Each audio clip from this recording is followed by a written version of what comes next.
எல்லாருக்கும் வணக்கம். நம்ம அழகே அழகு சீரியலில் தங்கராஜ் பண்ண வேலையால் நம்ம அழகுமதிக்கு வேலை போகலை. நம்ம சுரேஷ் தான் சஸ்பெண்ட் ஆகி வீட்டில் உட்கார்றாரு.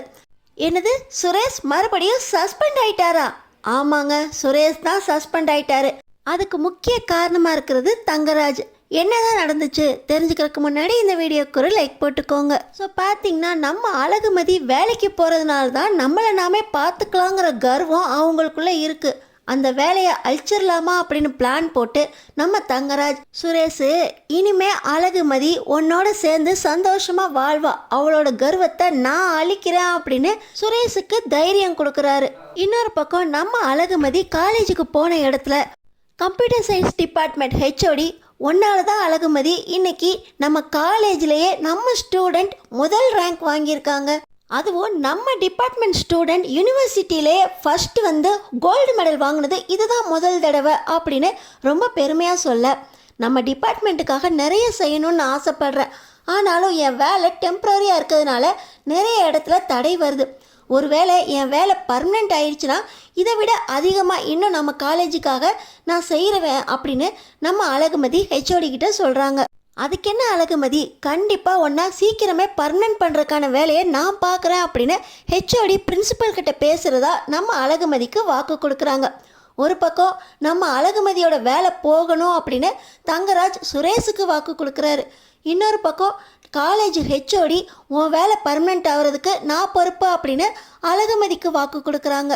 இப்போ தங்கராஜ் நேராக நம்ம அழகுமதி வேலை பார்க்குற காலேஜ் பிரின்சிபல் கிட்ட வராரு. இந்த பிரின்சிபலும் தங்கராஜும் நெருங்கின நண்பர்கள். ஆனால் பிரின்சிபலுக்கு தங்கராஜோட குணம் பற்றி தெரியும். தங்கராஜ் வந்த உடனே உள்ளே வாங்க அப்படின்னு கூப்பிட்டு என்ன விஷயமா வந்திருக்கிறீங்க அப்படின்னு கேட்குறாரு. நம்ம அழகுமதி, உங்களுக்கு தான் தெரியுமே, ஏற்கனவே நான் அந்த பொண்ணை கொஞ்சம் கண்டித்து வைங்கன்னு சொல்லியிருந்தேன். ஆனால் அதுக்கப்புறம் சுரேஷுக்கும் அந்த அழகுமதிக்கும் கல்யாணம் ஆனதுனால இந்த விஷயமா உங்ககிட்ட பேச முடியல. அந்த மதி உங்கள் காலேஜில் டெம்ப்ரரியாக தான் வேலை பார்த்துக்கிட்டு இருக்கா. குடும்ப சூழ்நிலை காரணமாக அவளால் இந்த வேலையை தொடர்ந்து செய்ய முடியாது. நீங்கள் பர்மனெண்ட் ஆக்கிடாதீங்க. இந்த டெம்ப்ரரி ஜாப் டைம் இன்னும் ஒரு 2-3 நாள் இருக்குமா, அதோட அந்த பொண்ணை வீட்டுக்கு அனுப்பி வச்சுருங்க. அந்த பொண்ணு வேலைக்கு வரவே கூடாது அப்படின்னு ஸ்ட்ரிக்டாக சொல்லிடுங்க அப்படின்னு தங்கராஜ் அந்த காலேஜ் பிரின்சிபல் கிட்ட சொல்ல, என்ன சொல்கிறீங்க, மதி பொண்ணு ரொம்ப நல்ல பொண்ணாச்சே, ப்ரொஃபஸர் மதியால் எங்கள் காலேஜுக்கே அவ்வளோ பெருமை. அந்த பொண்ணோட ஸ்டூடெண்ட்டு தான் எங்கள் காலேஜில் யூனிவர்சிட்டி ஃபஸ்ட்டாக வந்து கோல்டு மெடல் வாங்கியிருக்கு. அந்த பொண்ணுக்கு ஜாப் கண்டிப்பாக பர்மனெண்ட் செய்கிறதோட இன்னும் சம்பள உயர்வே கொடுக்க போகிறோம். நீங்கள் என்னென்னா டெம்ப்ரரியாக இருக்கப்போ ஜாபா அப்படியே நிறுத்திட்டு அந்த பொண்ணை வேலையை விட்டு நிறுத்துங்கன்னு சொல்கிறீங்களே அப்படின்னு அந்த பிரின்சிபல் கேட்க, டேய் எனக்காக நீ இதை கூட செய்ய மாட்டியாடா அப்படின்னு தங்கராஜ் சொல்லிக்கிட்டு இருக்காரு. தங்கராஜ், உங்களுக்காக நான் என்ன வேணால் செய்யலாம், ஆனால் காலேஜோட லைஃபுங்கிறப்போ நான் காலேஜுக்கு தான் பார்க்க முடியும், யோசிச்சு சொல்கிறேன் அப்படின்னு சொல்லி அந்த பிரின்சிபல் தங்கராஜுக்கு சொல்ல, யோசிக்கிற வேலையே இருக்கக்கூடாது, அந்த மதியை டெம்ப்ரரி ஜாப் முடிஞ்சோடனே ஒழுங்காக வீட்டுக்கு அனுப்பி வை அப்படின்னு இந்த தங்கராஜ் அந்த பிரின்சிபலுக்கே ஆர்டர் போட, சரி தங்கராஜ் தானே பேசிக்கலாம் அப்படின்னு ஃப்ரெண்டுங்கிற நினப்பில் அந்த பிரின்சிபலும் தங்கராஜை அமுச்சு வச்சிடுறாரு. இப்போ தங்கராஜ் ரொம்ப நம்பிக்கையாக, டேய் சுரேஷ் எங்கடா இருக்க, உனக்கு இன்னைக்கு நல்ல வாழ்க்கை ஆரம்பிக்க போகுது. காலேஜில் அழகுமதி இருப்பா, அவள் ரொம்ப சோகமாக இருப்பா. நீ யதார்த்தமாக காலேஜுக்கு போகிற மாதிரி போய் மதியை வீட்டுக்கு கூட்டிகிட்டு வா, அவளுக்கு ஆறுதல் சொல்லு, அவளுக்கு பிடிச்சதை வாங்கி கொடுத்து வீட்டில் எப்போவும் அனுசரணையாக இரு, அப்புறம் பாரு உன் காலை சுற்றி சுற்றி வருவா அப்படின்னு இந்த தங்கராஜ் ஃபோனில் நம்ம சுரேஷ்கிட்ட சொல்ல, மாமா அவளையெல்லாம் என்னால் கூட்டிகிட்டு வர முடியாது, நான் போகிறேன்னு தெரிஞ்சாலே அவள் எதிர்பக்கமாக போய் உங்கள் கூட வர முடியாதுன்னு பேசுவா அப்படின்னு சுரேஷ் சொல்கிறாரு. டேய் சுரேஷ், மாமா சொன்னால் கேட்ப தானே, நீ நேராக மதியோட காலேஜுக்கு போ, அவள் ரொம்ப சோகத்தில் இருப்பா, அவளுக்கு ஆறுதலாக இரு, அப்புறம் மாமா சொன்னதெல்லாம் நடக்கும் அப்படின்னு மறுபடியும் தங்கராஜ் சொல்ல, ஏதோ மாமா சொல்கிறீங்களேன்னு போகிறேன் அப்படின்னு சுரேஷ் நேராக காலேஜுக்கு போகிறாரு. இன்னொரு பக்கம் நம்ம அழகுமதியை பிரின்சிபல் கூப்பிட்றாரு அப்படின்னு சொல்லி டிபார்ட்மெண்ட்லேருந்து ஒரு ஸ்டூடெண்ட் வந்து சொல்ல, நம்ம அழகுமதியும் பிரின்சிபல் ரூமுக்கு போகிறாங்க. நம்ம அழகுமதிக்கு ஆதரவாக டிபார்ட்மெண்ட் ஹெச்ஓடியும் உன் வேலையை பர்மனெண்ட் செய்ய போகிறாங்க. இந்த சந்தோஷமான செய்தியை நானும் கூட இருந்து கேட்கலான்னு வரேன் அப்படின்னு இந்த டிபார்ட்மெண்ட் ஹெச்ஓடியும் நம்ம அழகுமதியோட பிரின்சிபல் ரூமுக்கு வராங்க. வந்த உடனே பிரின்சிபல் கிட்ட, ஹெச்ஓடி நீங்கள் மதியை வர சொன்னீங்களாமே அப்படின்னு அவங்க கேட்க, ஆமாம் மதிக்கு எதிராக எனக்கு ஒரு கம்ப்ளைண்ட் வந்திருக்கு அப்படின்னு பிரின்சிபல் சொல்கிறாரு. என்ன சொல்கிறீங்க சார்? மதியோட நல்ல பர்ஃபார்மன்ஸுக்கு நம்ம காலேஜுக்கே ரொம்ப பெருமை. நம்ம அகாடமிக்லேயே இந்த மாதிரி ஒரு ஸ்டூடெண்ட்டை உருவாக்குனது நம்ம அழகுமதி தான். டெம்ப்ரரியாக இருக்கிற ஜாபை பர்மனெண்ட் ஆக்கி அவங்களுக்கு ப்ரமோஷன் மேலே ப்ரமோஷன் கொடுப்பீங்கன்னு பார்த்தா அவங்க மேலே கம்ப்ளைண்ட் வந்திருக்குன்னு சொல்கிறீங்களே அப்படின்னு நம்ம ஹெச்ஓடி மதிக்கு ஆதரவாக பிரின்சிபல் கிட்ட பேசுகிறாங்க. இந்த நேரத்தில் தான் நம்ம அழகுமதியோட ஃபஸ்ட்டு வந்த ஸ்டூடெண்ட்டு பிரின்சிபல் ரூமுக்கு வந்து உங்களை நான் பார்க்கணுன்னு எங்கள் பேரண்ட்ஸ் வந்திருக்காங்க அப்படின்னு சொல்கிறாங்க. பார்த்தீங்கன்னா பிரின்சிபலும் அந்த பிரியாவோட பேரண்ட்டை சந்திக்கிறாரு. என் பொண்ணு பிரியா அகாடமிக்கில் கோல்டு மெடல் வாங்கியிருக்கானா, அதுக்கு உங்கள் காலேஜ் தான் காரணம். அதுக்காக உங்கள் காலேஜுக்கு நன்றி சொல்லலான்னு வந்திருக்கேன் அப்படின்னு பிரியாவோட பேரண்ட்டு சொல்கிறாங்க. நீங்கள் கரெக்டான டைமுக்கு வந்திருக்கீங்க சார். உங்கள் பொண்ணு ஃபர்ஸ்ட் மார்க் வந்திருக்கானா, அதுக்கு காரணம் இந்த ஹெச்ஓடியும் அவங்களோட ப்ரொஃபஸர் இந்த அழகுமதி மேடமும் தான் அப்படின்னு பிரின்சிபல் ரொம்ப சந்தோஷமாக அந்த பேரண்ட்டுக்கு நம்ம அழகுமதியும் ஹெச்ஓடியையும் அறிமுகம் பண்ணி வைக்கிறாரு. பிரின்சிபலுக்கு இப்போ ரொம்ப நெருடலாக இருக்குது. இவ்வளவு நல்ல ப்ரொஃபஸரை நம்ம இழக்கக்கூடாது. தங்கராஜ் அவன் சொன்னாங்கிறது காரணத்துக்காக அழகுமதியை நம்ம எப்படி வேலையை விட்டு நீக்கிறது அப்படின்னு யோசிக்க ஆரம்பிக்கிறாரு. தங்கராஜ் கிட்ட மறுபடியும் பேசலாமா அப்படின்னு பிரின்சிபல் முடிவு பண்ணுறாரு. நீங்கள் போயிட்டு வாங்க அப்படின்னு சொல்லி பேரண்ட்டுக்கு கங்க்ராட்ஸ் பண்ணிவிட்டு நம்ம அழகுமதியையும் ஹெச்ஓடியையும் அனுப்பி வைக்கிற பிரின்சிபல் மறுபடியும் தங்கராஜை வர சொல்கிறாரு. என்னடா மறுபடியும் வர சொல்லியிருக்க, நான் சொன்னதெல்லாம் செஞ்சிட்டியா அப்படின்னு தங்கராஜ் பிரின்சிபல் கிட்ட கேட்க, நீ சொன்னதெல்லாம் சரிதான் தங்கராஜ், ஆனால் இவ்வளவு நல்ல ப்ரொஃபஸரை எங்கள் காலேஜ் இழக்க விரும்பலை. அதனால் இந்த ஒரு விஷயத்தில் நீ மறுபடியும் உன் யோசனையை யோசிச்சு பாரு அப்படின்னு பிரின்சிபல் கேட்குறாரு. நான் சொல்லி நீ கேட்க மாட்டேங்கிறீல, உன் காலேஜை என்ன பண்ணுறேன் பாரு அப்படின்னு சொல்லி இந்த தங்கராஜ் ரொம்ப கோவமாக வெளியேறி போகிறாரு. வெளியேறி போன தங்கராஜ் அவர்கிட்ட வேலை பார்க்குற ஒரு பொண்ணு இதே காலேஜில் படிக்கிறதுனால அந்த பொண்ணை தூண்டி விட்டு, நீயும் அழகுமதியோட ஸ்டூடெண்ட்டு தானே, நான் சொல்கிறபடி செஞ்சினா உங்கள் அப்பாவுக்கு நான் பதவி உயர்வு கொடுக்கறதோட சம்பளத்தை ஏற்றி தரேன் அப்படின்னு ஆசை கட்டுறாரு. அப்பாவுக்காக அந்த பொண்ணு என்ன செய்யணும் அப்படின்னு கேட்குது. உடனே உன் ப்ரொஃபஸர் அழகுமதி தானே, அந்த அழகுமதி இன்டர்னல் மார்க்கெல்லாம் மாற்றி மாற்றி போடுறாங்க, பணத்தை வாங்கிக்கிட்டு கஞ்சா அபின் இதெல்லாம் விற்கிறாங்க அப்படின்னு நீ கம்ப்ளைண்ட் பண்ணணும் அப்படின்னு சொல்லி அந்த ஸ்டூடெண்ட்டு இல்லாமல் உன்னோட இன்னும் 4-5 ஸ்டூடெண்ட்டை சேர்த்துக்கோ அப்படின்னு பணத்தையும் கொடுக்குறாரு. அப்பாவோட பதவி உயர்வுக்காக அந்த ஸ்டூடெண்ட்டும் சரி அப்படின்னு ஒத்துக்கிட்டு அவங்க ஃப்ரெண்ட்ஸ் 4 பேரோட சேர்ந்துக்கிட்டு பொய்யா கம்ப்ளைண்ட் எழுதி அதை பிரின்சிபலுக்கு போகிற மாதிரி கையெழுத்து இல்லாமல் ஒரு லெட்டர் அனுப்புகிறாங்க. இதெல்லாம் சரியா அப்படின்னு பார்க்குறதுக்காக இப்போ இந்த பிரின்சிபல் போலீஸ் ஸ்டேஷனில் கம்ப்ளைண்ட் பண்ணுறாரு. இந்த மாதிரி பொய்யா ஒரு கம்ப்ளைண்ட் லெட்டர் வந்திருக்கு, ஆனால் இந்த கம்ப்ளைண்ட்டை நான் விசாரிக்காமல் இருக்க முடியாது, இதுக்கு ஒரு போலீஸ் ஆஃபீஸர் வேணும் அப்படின்னு சொல்லி இந்த பிரின்சிபல் அழகுமதி மேலே கம்ப்ளைண்ட் எடுக்கிறதுக்கு மனசு இல்லாமல் நேராக போலீஸ் ஸ்டேஷனுக்கு கம்ப்ளைண்ட் கொடுக்க போகிறாரு. ஆனால் இந்த விஷயம் தெரிகிற தங்கராஜ், இந்த விஷயம் போலீஸ்க்கு போனால் நம்ம மேலே தப்பு அப்படின்னு தெரிய வந்துடும்.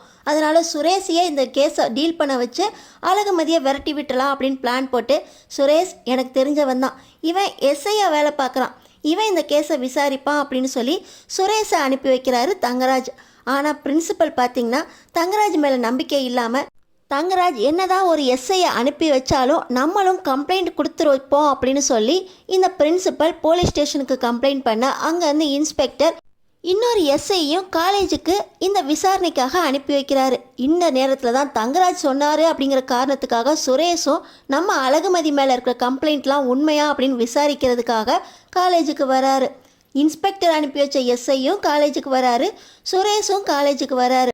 இன்ஸ்பெக்டர் அனுப்பி வச்ச எஸ்ஐ என்ன சார் யார் மேலே கம்ப்ளைண்ட் அப்படின்னு பிரின்சிபல் கிட்ட விசாரிச்சுட்டு இருக்கும்போது தான் சுரேஷ் அவரோட மஃப்டியில் வந்து எல்லாத்தையும் விசாரிச்சுக்கிட்டு இருக்காரு. அது எப்படி டிபார்ட்மெண்ட்டோட பர்மிஷன் இல்லாமல் நீங்கள் ஒரு காலேஜுக்குள்ளே வந்து எல்லா ஸ்டூடெண்ட்ஸ் கிட்டேயும் ப்ரொஃபஸர் கிட்டேயும் ஒரு ப்ரொஃபஸரை பற்றி விசாரிக்கலாம்? ஓஹோ, உங்கள் மனைவி அழகுமதி பேரில் தான் இந்த காலேஜுக்கு பொய்யான புகார் வந்திருக்கு, அவங்க தான் காசை வாங்கிக்கிட்டு இந்த மாதிரி போதைப்பொருள் கஞ்சா அபின் இதெல்லாம் விற்கிறாங்க, இன்டர்னல் மார்க்ஸுக்கெல்லாம் காசு வாங்கிட்டு மார்க் போடுறாங்க அப்படின்னு நீங்கள் அவங்களுக்கு ஆதரவாக விசாரிக்கிறதுக்காக மஃப்டியில் வந்து விசாரிச்சுக்கிட்டு இருக்கீங்க, உங்களோட அதிகாரத்தை தப்பாக பயன்படுத்திக்கிட்டு இருக்கீங்க அப்படின்னு அந்த இன்ஸ்பெக்டர் அனுப்பி வச்ச எஸ்ஐ விசாரிச்சுட்டு இன்ஸ்பெக்டர்கிட்ட போய் கம்ப்ளைண்ட் பண்ணிடுறாரு. சுரேஷ் இன்ஸ்பெக்டர்கிட்ட எவ்வளவோ சொல்லி பார்க்குறாரு, மதி மேலே இருக்க கம்ப்ளைண்ட்டை விசாரிக்க சொல்லி என் மாமா தங்கராஜ் தான் என்ன அந்த காலேஜுக்கு போக சொன்னார், பிரின்சிபலுக்கும் இந்த விஷயம் தெரியும், என் அதிகாரத்தை நான் தப்பாக பயன்படுத்தலை அப்படின்னு சுரேஷ் இன்ஸ்பெக்டர் கிட்ட சொல்கிறாரு. இன்னொரு பக்கம் நம்ம அழகுமதி என் மேலே யார் பொய்யான புகார் கொடுத்தது, அதுவும் லெட்டர் மூலமாக வந்ததுக்கு நீங்கள் போலீஸ் ஸ்டேஷனுக்கு போயிருக்கீங்க. இந்த நேரத்தில் சுரேஷும் எதுக்கு வந்து ஏன் பற்றி விசாரிச்சுக்கிட்டு இருக்காரு அப்படின்னு மதிக்கு ஒரே குழப்பமாக இருக்குது. எல்லாத்துக்கும் பின்னாடியும் தங்கராஜ் தான் இருக்காரு அப்படின்னு நம்ம மதிக்கு தெரியல. ஆனால் சுரேஷ், மாமா இவர் தான் டிபார்ட்மெண்ட்டுக்கு போய் அதை விசாரிக்க சொல்லியிருக்காங்களே, நீங்கள் எதுக்கு மாமா என்னையும் போய் இந்த கேஸை விசாரிக்க சொன்னீங்க அப்படின்னு தங்கராஜ் மேலே சுரேஷுக்கும் கோபம் வருது. இன்னொரு பக்கம் நம்ம அழகுமதி பிரின்சிபல் கிட்ட நேரடியாக போய் என்ன சார் என் மேலே என்ன கம்ப்ளைண்ட் வந்திருக்கு அப்படின்னு கேட்குறாங்க. இல்லை அழகுமதி, உன்னை பற்றி தப்பான கம்ப்ளைண்ட் தான் வந்திருக்கு. நீங்கள் எவ்வளோ நல்ல ப்ரொஃபஸர் அப்படின்னு எங்களுக்கு தெரியும். உங்கள் டிபார்ட்மெண்ட்லேருந்தும் இது வரைக்கும் எந்த கம்ப்ளைண்ட்டும் வரல. உங்கள் ஸ்டூடெண்ட்ஸ் எல்லாருமே உங்களுக்கு ஆதரவாக தான் இருக்காங்க. ஆனாலும் இந்த பொய்யான கம்ப்ளைண்ட் யார் பண்ணது, யாருக்கு உங்கள் மேலே அவ்வளோ விரோதம்னு கண்டுபிடிக்கிறதுக்காக தான் நான் டிபார்ட்மெண்ட்டில் கம்ப்ளைண்ட் பண்ணேன். இதுக்கிடையில் தான் என் ஃப்ரெண்டு தங்கராஜும் ஏதோ அவரும் ஒரு எஸ்ஐ அனுப்பி வைக்கிறேன் அப்படின்னு சொல்லி ஒருத்தரை அனுப்பி வச்சுருக்காரு. ஆனால் எனக்கு அவர் மேலே முழு நம்பிக்கை இல்லை. உங்களை பர்மனெண்ட் ஜாப் பண்ணக்கூடாது, டெம்பரரியாக அவளை வேலையை விட்டு நிறுத்திடுங்க அப்படின்னு என்கிட்டயே வந்து சொன்னவர். அதனால தான் நம்பிக்கையே இல்லாமல் நான் டிபார்ட்மெண்ட் மூலமாக ஒரு எஸ்ஐயை அனுப்பி வைக்க சொன்னேன். யார் அந்த ஸ்டூடெண்ட்டு அப்படின்னு நான் கண்டுபிடிச்சிட்டேன். என் ஃப்ரெண்டு தங்கராஜ் தான் அந்த ஸ்டூடெண்ட்டை ஏற்பாடு பண்ணி பணத்துக்காக உங்கள் மேலே அவ்வளோ கம்ப்ளைண்ட் லெட்ரு எழுத சொல்லி அனுப்பி வைக்க சொல்லியிருக்கான். தங்கராஜை பற்றி எனக்கு தெரிஞ்சிருச்சு. இருந்தாலும் மஃப்டியில் வந்த எஸ்ஐ தப்பாக தானே வந்திருக்காரு. ஒரு தப்பான ஆளோட பேச்சை கேட்டு தப்பான விதமாக அவர் வந்து மஃப்டியில் வந்து உங்களை பற்றி விசாரிச்சிருக்காரு. அதனால் நான் இந்த கம்ப்ளைண்ட்டை வாபஸ் வாங்க மாட்டேன். அவர் மேலே டிபார்ட்மெண்ட் என்ன வேணால் நடவடிக்கை எடுத்துக்கட்டும் அப்படின்னு பிரின்சிபல் சொல்கிறாரு. நம்ம அழகுமதிக்கு இப்போ தான் புரியுது. தங்கராஜ் சொல்லி தான் சுரேஷ் இப்படி காலேஜுக்கு நேரடியாக வந்து நம்மளை பற்றியே விசாரிச்சிருக்காரு அப்படின்னு. நம்ம அழகுமதி சுரேஷோட வேலையை காப்பாற்றுறதுக்காக முடிவு பண்ணுறாங்களா?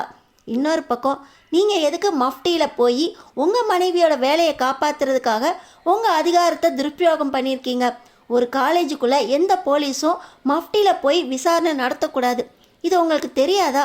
நீங்களா போய் எதுக்காக விசாரணை நடத்துனீங்க அப்படின்னு நம்ம சுரேஷ் மேலே நிறைய கம்ப்ளைண்ட்டை விசாரித்து உங்களை அதிகாரம் துஷ்பிரயோகம் பண்ணதுனால காலேஜுக்கு நீங்கள் மஃப்டியில் போய் எந்த ஒரு கம்ப்ளைண்ட்டும் இல்லாமல் நீங்களாக விசாரணை நடத்தின காரணத்துக்காக ஸ்டூடெண்ட்ஸ் கிட்ட அராஜகமாக பேசி அந்த அழகுமதி பற்றி தப்பாகவே நீங்கள் கம்ப்ளைண்ட் பண்ண வச்சதுனால இப்படி எல்லாமே உங்களுக்கு எதிராக தான் இருக்குது. அதனால் உங்களை நாங்கள் சஸ்பெண்ட் பண்ணுறோம் அப்படின்னு டிபார்ட்மெண்ட்டில் நம்ம சுரேஷை சஸ்பெண்ட் பண்ணிடுறாங்க.